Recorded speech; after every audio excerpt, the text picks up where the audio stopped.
अस्सलाम वालेकुम दोस्तों। उम्मीद है आप सब खैरियत से होंगे। मैं होम्यो डॉक्टर ज़हीर। पहले मैंने एक वीडियो बनाई थी कान में शदीद दर्द के लिए होम्योपैथिक मेडिसिन नुस्खे की। आज मैं आपको जो कान बहने लग जाते हैं, जिनमें से पीप रिसना मवाद निकलना शुरू हो जाता है और बहुत शदीद दर्द भी साथ में होता है और कान अंदर से जलना शुरू हो जाता है, शदीद बहता है, मवाद बहुत ज़्यादा निकलता है।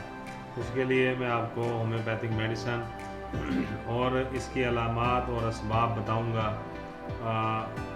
सबसे पहले मैं आपको बताता हूँ कि कान जो बहता है वो बैरूनी नाली होती है, कान की एक बैरूनी नाली की झिल्ली, उसमें वरम आ जाती है, इन्फेक्शन हो जाती है, तो कान में पीप बनना, पस बनना शुरू हो जाती है। और पहले तो वो हल्का वाइट कलर का मवाद निकलता है, फिर हल्का येलो हो जाता है और उसके बाद गहरा पीले रंग का पीप की तरह का मवाद निकलना शुरू हो जाता है। इब्तदा में जो कान की नाली है वो सूज कर उसका जो है कलर सुर्ख हो जाता है, रेड हो जाता है अंदर से और कान में दर्द होता है।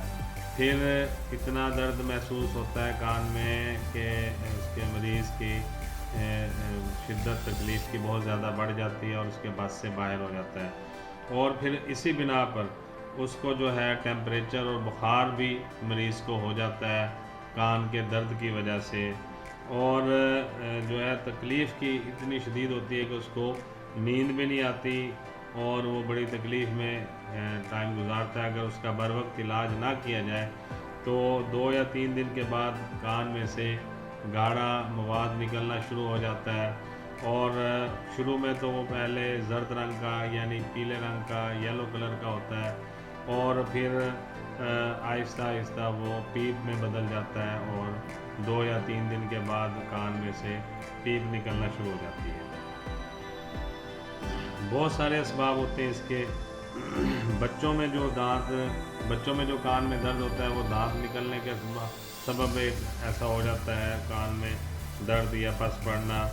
बड़ों में जो है कान के अंदर कोई चाबी या कोई फॉरेन बॉडी आपने कान के अंदर लगाई है जिससे कान ज़ख्मी हुआ है अंदर से, या उसमें इन्फेक्शन हुई है और पस पड़ गई है, कोई तीली जैसे तिनका वगैरह या कोई तीली वगैरह कान में हम डाल देते हैं अक्सर, या कोई चाबी वगैरह से खारिज करने लग जाते हैं।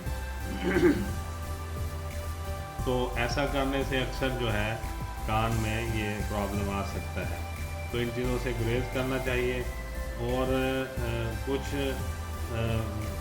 अलामात में बदहज़मी की भी एक अलामत देखने में आती है और बाज़ कोई जल्दी अमराज भी हो सकते हैं जिसकी वजह से कान में से रतूबात या पस वगैरह का निकलना हो सकता है और कान बहने लगते हैं। जिसमें खारजी इलाज में सबसे पहले हम ये करते हैं कि हाइड्रोजन परऑक्साइड के चंद कतरे जो मुतासरा कान है उसके अंदर हम डाल देते हैं, तो उससे ये होता है कि जो पीप अंदर जमी हुई होती है, जो अंदर बन चुकी होती है और बाहर नहीं आई होती, वो उबल कर सारी पीप जो है, सारी पस जो है वो बाहर आ जाती है। और फिर कान को अच्छी तरह साफ़ कर लें। उसके बाद मोलियन ऑयल जो है उसके चंद कतरे 4 से 5 दफ़ा दिन में आप उस कान में डालेंगे। तो इसी तरह चंद दिन आप ये अमल करेंगे कि पहले कान को साफ़ करेंगे, हाइड्रोजन परऑक्साइड के चंद कतरे कान में डाल देंगे जिससे पस और पीप वगैरह जो मवाद कान में बन रहा है वो उबल के बाहर आ जाएगा। फिर आप उसको अच्छी तरह साफ़ करके मोलियन ऑयल के चंद कतरे उसमें दिन में 4-5 दफ़ा डालें, तो ये कुछ दिनों में कान का बहना ठीक हो जाएगा और उसका जो दर्द है वो भी ठीक हो जाएगा। और इसी तरह मैं आपको एक वो भी दवा बनाने का तरीका भी बता देता हूँ कि आप उसको कैसे, अगर कान में डालने वाली दवाई आप बनाएंगे तो कैसे उसमें आपने बनानी है। अगर कान में से बहुत बदबूदार पस बहती हो और बहुत शदीद उसमें स्मेल आती हो, बदबू आती हो और कान में शदीद दर्द भी हो, तो सबसे पहले आप इसको हाइड्रोजन परऑक्साइड के चंद कतरे डाल के कान को साफ़ कर लेंगे, जो तरीका मैंने पहले बताया। और फिर इसमें एक्टिनेशिया मदर टिंचर लेंगे 2 हिस्से, यानी अगर आपने 2 ml मदर टिंचर एक्टिनेशिया लिया है और फिर थूजा मदर टिंचर का 1 हिस्सा यानी 1 ml फिर आप थूजा मदर टिंचर ले लेंगे, इनको आपस में मिला लेंगे और मिलाने के बाद आप इसके 4 या 5 कतरे दिन में 2 से 3 दफ़ा 4 दफ़ा कान में डालेंगे।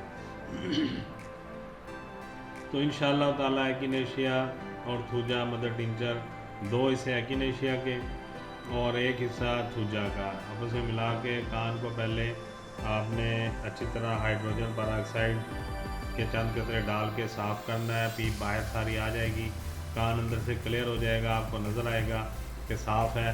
फिर आप उसमें ये मदर टिंचर जो मैंने बताया कि एक्टिनेशिया 2 हिस्से 1 हिस्सा थूजा मदर टिंचर, इनको आपस में मिला के 4 से 5 कतरे दिन में 3 से 4 दफ़ा आप डालेंगे तो इंशाल्लाह पहले दिन में ही रिज़ल्ट आपके सामने आ जाएगा। इसी तरह मेडिसिन जो खाने वाली है वो भी मैं आपको बता देता हूँ। अब इसमें जो खाने के लिए मरीज़ को फौरी तौर पर देंगे 30 पोटेंसी में 3 मेडिसिन है, मैं दिखा भी देता हूँ आपको। हिपर सल्फ़र है, ये देखें हिपर सल्फ 30 पोटेंसी में, हिपर सल्फ 30 पोटेंसी में ले लेंगे। दूसरी मेडिसिन मर्कसॉल है, ये भी 30 पोटेंसी में ले लेंगे।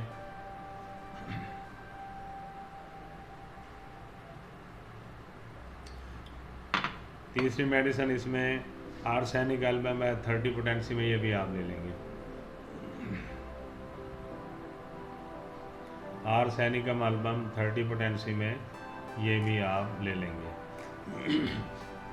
और इन तीनों को आपस में मिला के मरीज़ को आप 5 से 10 कतरे दिन में 3 दफ़ा देंगे, 2 से 3 बूंद पानी में मिला के। और इसी तरह करने से जो तरीका मैंने पहले बताया, 2 तरीके आपको बताए हैं कि या आप हाइड्रोजन परऑक्साइड के चंद कतरे से पहले कान के अंदर डालेंगे तो उससे सारी पीप उबल के सारी पस है जो वो उबल कर बाहर की तरफ आ जाएगी। तो फिर आप उसे अच्छी तरह साफ़ कर लेंगे और फिर मोलियन ऑयल के चंद कतरे आप दिन में 4 से 5 दफ़ा डालेंगे। तो इस तरह रोज़ाना करने से कुछ दिनों में कान का जो बहना है वो भी ठीक हो जाएगा, कान की इन्फेक्शन भी ठीक हो जाएगी, दर्द भी ठीक हो जाएगा।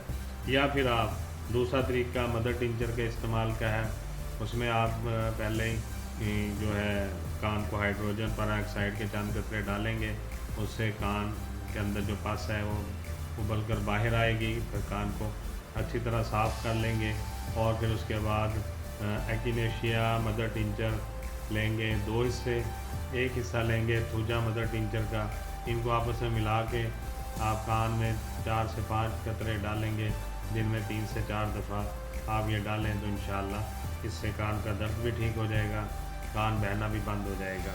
और खाने के लिए जो दवा है वो मैंने ये बताई है कि हिपर सल्फ 30 पोटेंसी में आप लेंगे, मर्कसॉल 30 पोटेंसी में आप लेंगे और आर्सेनिक एल्बम जो है वो 30 पोटेंसी में आप लेके इन तीनों को आपस में मिला के 5 से 10 कतरे मरीज़ को देने, दिन में 3 दफ़ा 2-3 बूंद पानी में मिला के आप उसे पिलाएंगे। इंशाल्लाह इससे उसकी जो है ये प्रॉब्लम 100% हल हो जाएगी। कान का दर्द, कान का बहना और कान के अंदर की इन्फेक्शन ये ठीक हो जाएगी। आज मेरा भी कुछ गला ख़राब है, डिस्टर्ब है, आपने देखा होगा कि मैं बार बार ऐसे कर रहा हूँ और मौसम क्योंकि चेंज हो रहा है और इसलिए ये प्रॉब्लम बहुत सारे लोगों में आ रहा है। मेरे पास क्लिनिक पे भी आजकल गले की ख़राबी के मरीज़ बहुत ज़्यादा आ रहे हैं, ज़ुकाम के, नज़ले के, खांसी के और गले की ये आजकल बीमारी आम हो रही है। ये मौसम के चेंज होने पे अक्सर ऐसा हो जाता है, तो इसमें एहतियात करें। आप भी बाहर जाएं तो मुंह को ढाँप के जाएं। अगर कोई घर में पेशेंट है ऐसा जिसको फ्लू है, नज़ला ज़ुकाम है या जो छींके ले रहा है या फिर गला ख़राब है तो उसको फौरी मेडिकेशन करें ताकि जो ये वबाई अमराज हैं ये ज़्यादा ना फैलें। और ठंडा पानी ख़ासकर आजकल ये ठंडा पानी पीने से गले के अमराज बढ़ रहे हैं, क्योंकि मौसम की तब्दीली के साथ साथ हमें पानी का जो है वो टेम्परेचर थोड़ा कम करना चाहिए, ज़्यादा करना चाहिए। हम ज़्यादा तेज़ ठंडा पानी पी रहे हैं, उसे दरमियाने लेवल पे ले आएँ, उसे नॉर्मल उस पे करके टेम्परेचर पे हम पानी पिएँ। ज़्यादा तेज़ ठंडा पानी जो है वो गला ख़राबी का बायस बन रहा है। बहुत शुक्रिया। उम्मीद है आपको आज का प्रोग्राम अच्छा लगा होगा। मैं होम्यो डॉक्टर ज़हीर बहुत सारी दुआओं के साथ आपसे इजाज़त चाहूँगा। अस्सलाम वालेकुम।